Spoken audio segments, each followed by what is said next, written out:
I have to say, of all the pieces that I've done, this one is my favourite. I did the uniformity, and you know, so I know there's sort of everything is equidistant.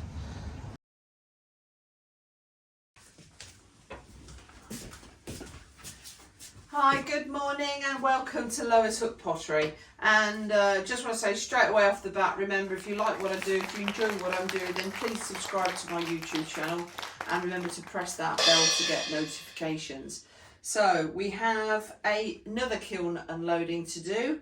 I've had a peek, you can see the top's up, it's looking really good. So let's take a look inside.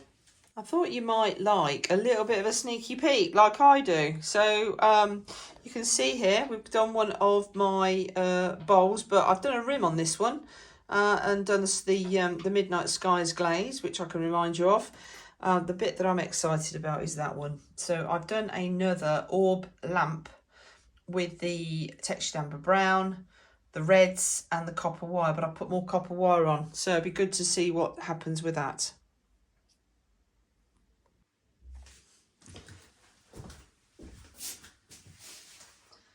So I'm sure the people that watched my last video knew that I used a cinematic mode on my iPhone 13 Pro Max, and we did get areas that were out of focus, and even with me focusing it up, I didn't think that it was worth the time and the effort.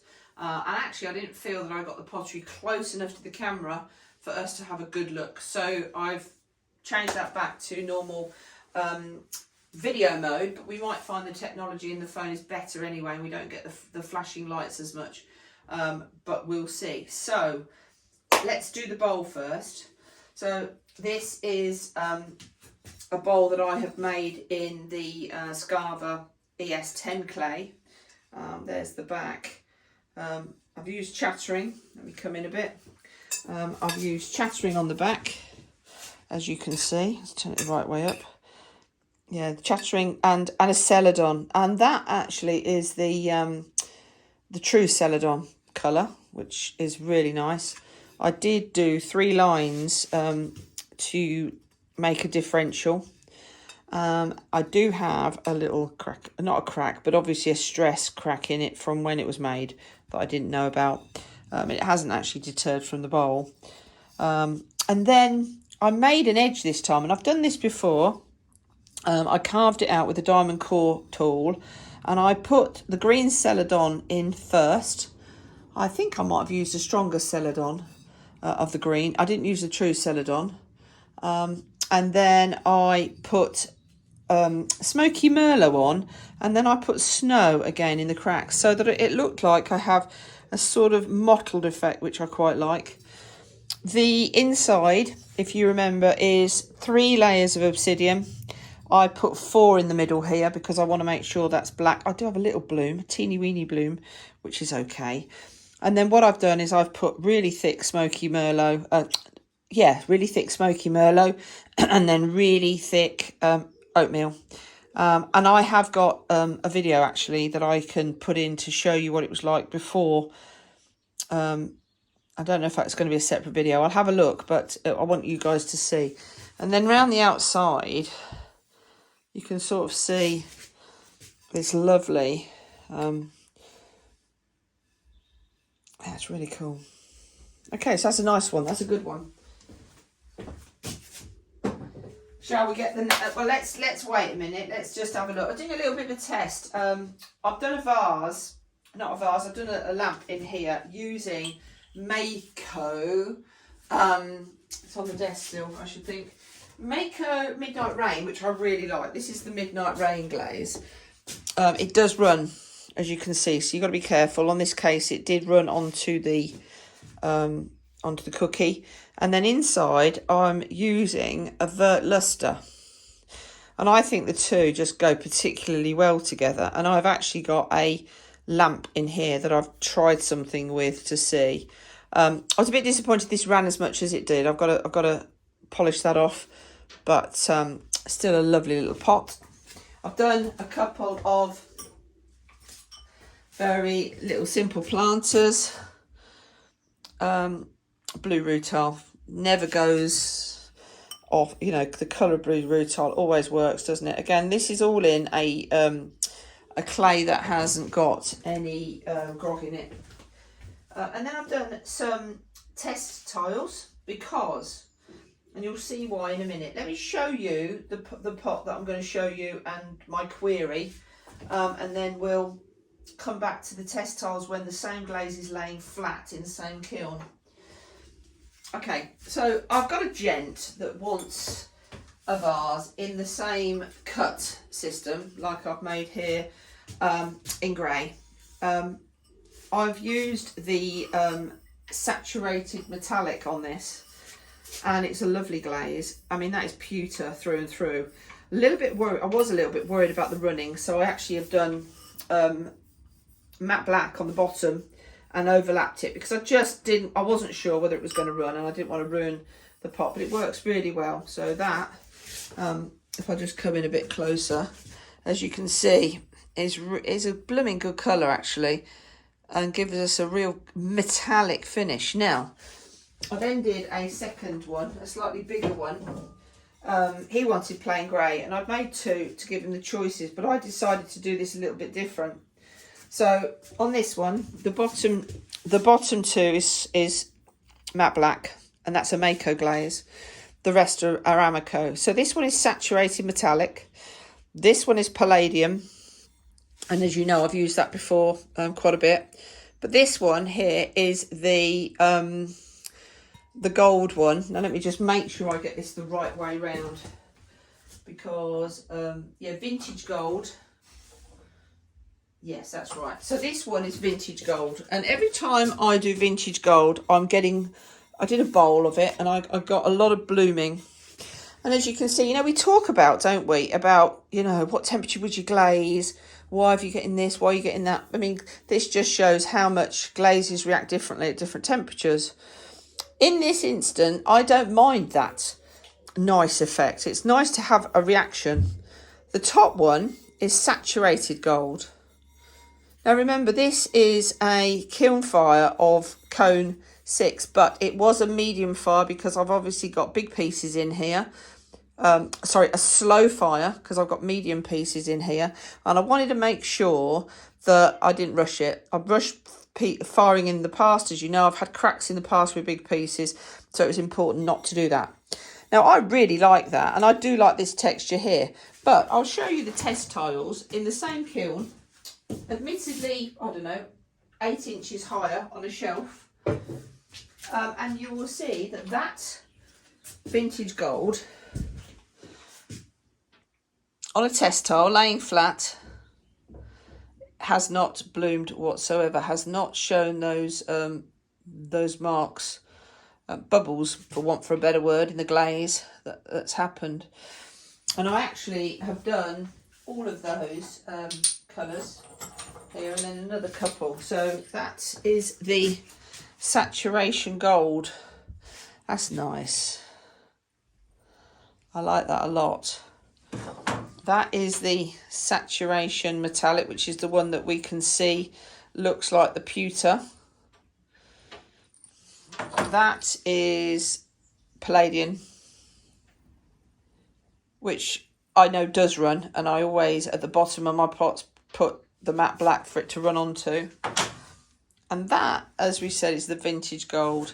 So you can see if I put them all together in the same shot, you can sort of see they're all very subtle to each other, but they go very well together if you're trying something.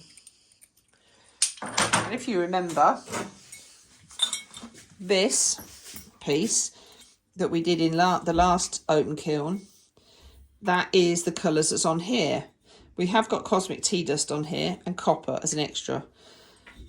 But the reactions, the green reactions we have on this one, is where I put the red glaze on top. So all the green that's happened on there is to do with the red glaze. And that, you know, it just shows you that what you can do, really. Okay, so let's get... Oh, I've got 2 more test tiles in here, actually. These are Mayco. Galaxy, which I knew what Galaxy was like. I've always thought that's quite a nice glaze. It's got little crystals in it that blow up into, when they heat up, they go blue. And then this other one is one I've not made. It's called Night Moth. And this is a blacky blue background with these green and blue marks on them. So again, I just wanted to remind myself what they're like. I've used Galaxy when I was at the pottery at Swanspool Pottery in Castle Ashby, because it was one of the go-to glazes that we had. Okay, so let's get this out. Now, I'm making a video at the moment to show you how I made the 3 orb lights. I've actually posted now the one of me making it on the wheel, and the next one that I'm just making is me putting it together. And I need to work, what I need to do, we will video this, I need to do, as actually Keith Bremner Jones has just put on Facebook, making an Easter egg. I need to work and learn about bringing the clay back in, so that I actually have a closed form, all in one, and then I can carve the top to make the shape. In this instance, the top bowl, if you like, the top part, the top orb, I had a hole and I had to actually put clay in it, and it didn't like that. It wasn't really a problem. I'm going to keep this one myself, but you can actually see, with me doing it manually afterwards, you can actually see the join. But wow, wow, wow, wow. This, I think this is the best thing colour-wise that I have made. I absolutely love the reaction of the copper wire. Again, we're putting copper wire on and we're getting a green reaction. So in other words, copper, when it mixes with red, is causing this green. But look at how the red, and when there's an overlap with textured amber brown, how I'm getting this fantastic line here of reaction. And what I did with this is I actually got my little diamond core trimming tool. So I actually had proper measurements, and I did 5, and I basically drew an angle across, and I did it so on each time there's a copper wire, they are equally 5 away from each. There's 5 and they're equal distances away. And again, I have recorded that, so we'll have a look whether that's going to be a little video of me glazing this again, or I could actually just fit it into this video. But I'm really pleased with that. And if you remember what I've done, this is a Terracolor glaze, which is made by Scarva, and that is a UK based glaze. That I'll go and get the pots actually, so that you can actually see it, because a lot of you will always ask me what these red glazes are. I have 3 on this. The top one is orange, the middle one is red, and then the one lower down is a deep red. So let's put these on here so you can see the glazes. It is a UK glaze. This is the orange, the top one. It's a very sticky glaze to put on. It dries very quickly. You can't spread it. You have to sort of just get it on. But it does need the 3 coats. Then we have, they call this one Glut Hellrot, which is the middle red. And then the bottom one, the deeper colour, is Glut Dunkelrot. And that, yeah, there's the numbers. It's called Terracolor. Again, made by Scarva, the same company that make the ES10 clay that I'm using. So just to recap on this, to show you these, the top one is the orange. Then this colour here is going to be the red, and then this darker colour back there is like a deep red, and that is the textured amber brown. That again, really nice. I love that glaze, but I really love this sort of reaction that I've got here. You know, it might be worth on a bowl, mightn't it, doing some yeah, I've got to play with that a bit more. That's really nice. Okay, so let me just quickly take this little shelf out, or this half shelf that I've got.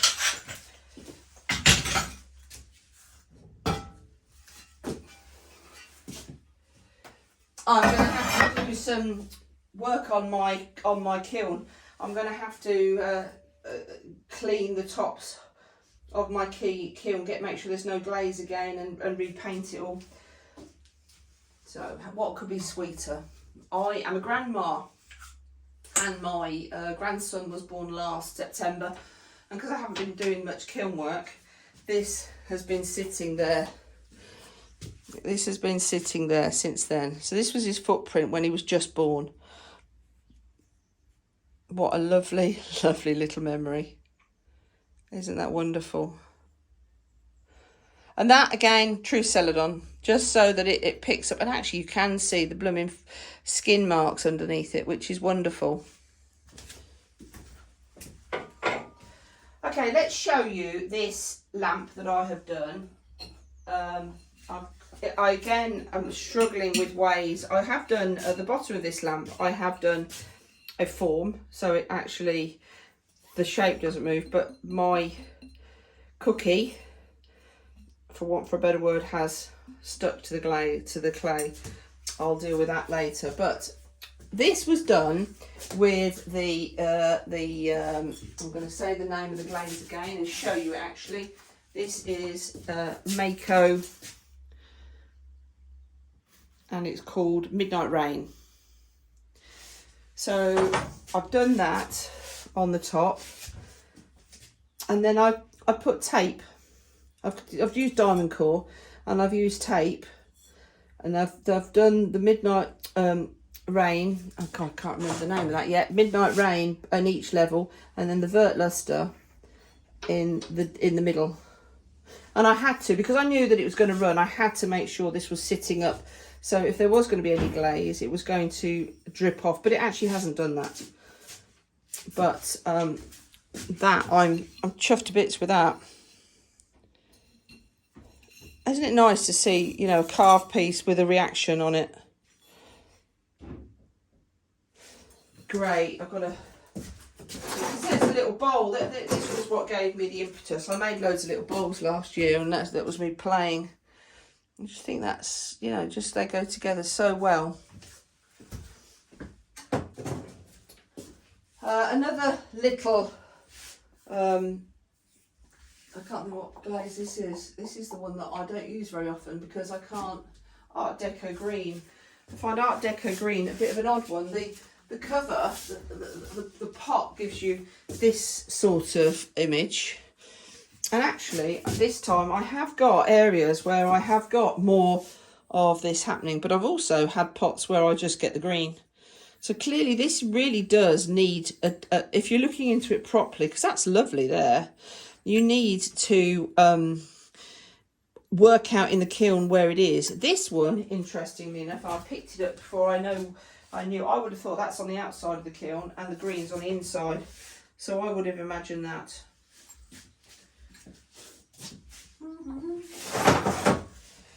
Okay, so I made a crackle as a sodium silicate bowl, and then I carved the bottom out. Now sodium silicate, if you haven't used it, there are videos on YouTube, and probably I should do one. You basically are putting sodium silicate on the clay, letting it dry with a heat gun, and what happens is it's forming a skin, and then you expand it and you stretch it and you get the crackles in the hard part of the clay. I've been struggling for a long time when I've done it. What am I going to do with that to make it be a feature, and it not just look like it's got got black glaze inside? So what I've done this a couple of times, and this is the first time I've done it on the crackle, is I have put a black slip. So it's bisque fired. Then I've rubbed a black slip in, washed it off. So at this point, I've got a black slip that's not been fired, and then I've put a Celadon over the top. In this case, I think that's jade, so it's a little bit richer. But what it actually means is, instead of having a rough pot, I've actually got a smoothness to this, and then there you go. That is the normal red on the inside. Can't miss a bowl with just plain red on the inside. It's lovely.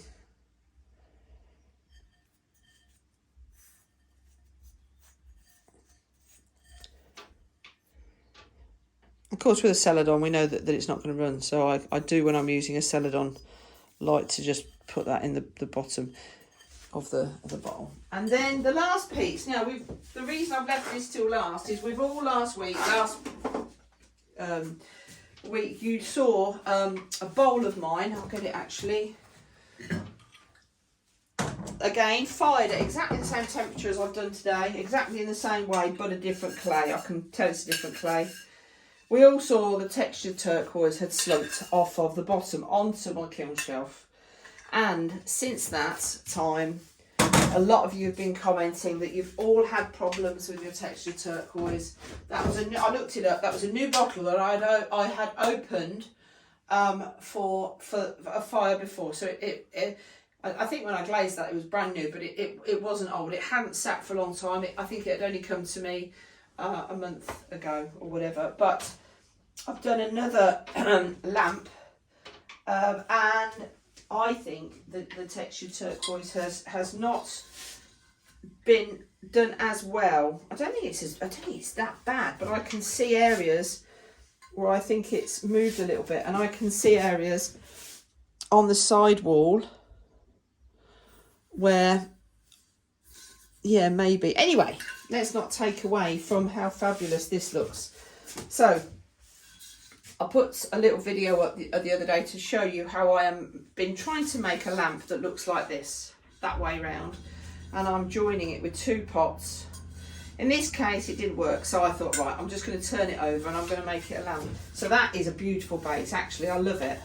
And again, my go-to glaze, copper. Now this, because it was a medium fire, it's not as crystally, but actually that's beautiful. Nothing wrong with that at all. I did put oatmeal in these holes just so there was a little bit of a run happening under all those rolls. So I filled them with oatmeal. So it wasn't a lot, it was just a nice amount. I've got a sharp bit in there, I better deal with that. But look at that for a lamp. So yeah, very pleased with that. It's good. Was there something I wanted to show you before I ended? Oh yeah. I'm going to turn the camera around and show you the other lamp that I'm making at the moment. So the other little video that I put up was me showing you this lamp that I've made. That's a lamp that I've done, just with chattering. It's a bowl that I've turned upside down. Letting them dry really, really slowly. That hasn't got any joints, but this one of course has. A lot of you really commented that you really thought this was going to be amazing. So this is not fired yet, but I just really wanted you to have a look at the size of it in my hand so you could actually work out what I had done. Yeah, can I have some suggestions on glazing? I haven't, I mean, I've got a lot of glazes, but I obviously like things to be compatible with each other. I actually quite like the idea of this, but then I've just thought to myself, I'm not really sure that I like it enough to use on that. Maybe I'll make the red and we make this the textured amber brown red, textured amber brown. Don't know. So yeah, give me some colour ideas for this. Right. Guys, thank you so much for jumping on board and watching this through with me. Again, a really, really, really good kiln and loading. I'm just got to get just got to get these few bits just to remind you. So that, look at it, it's absolutely gorgeous.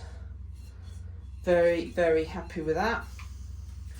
And then this so far, oh wow. I need to make some different shapes for this and see what I get, but I'm loving that a lot, especially how that has moved around the bottom. So thank you very much for jumping on board and spending the time with me. It's good to be back. Hopefully you're all getting some inspiration. I'm getting loads of lovely comments. You know, please give me comments. It gives me fulfillment. I love it. Don't be scared. Don't think it was a waste of time. Tell me if you like what I do. Tell me if there's something you want me to do to show you. So thank you anyway. See you all next time. I have to say, of all the pieces that I've done, this one is my favourite. I did the uniformity, and you know, so I know there's sort of everything is equidistant, but this reaction that I've got around this line where the deep red has gone on to the textured amber brown is stunning, but then where the copper, little pieces of copper were, has caused this teardrop, and it looks absolutely stunning. So I am over the moon with this one. Really, really, really, really happy with that. And that actually is going to be in my house. I'm going to go and get myself a nice shade to go with it. The one thing that didn't work though, if we're being totally critical, is at the top. Now, I won't look at it again, but you can see that where I did do the join that you've seen me make previously, you can see that that actually did leave a mark, but hey ho. Look at how the fantastic copper wire has reacted.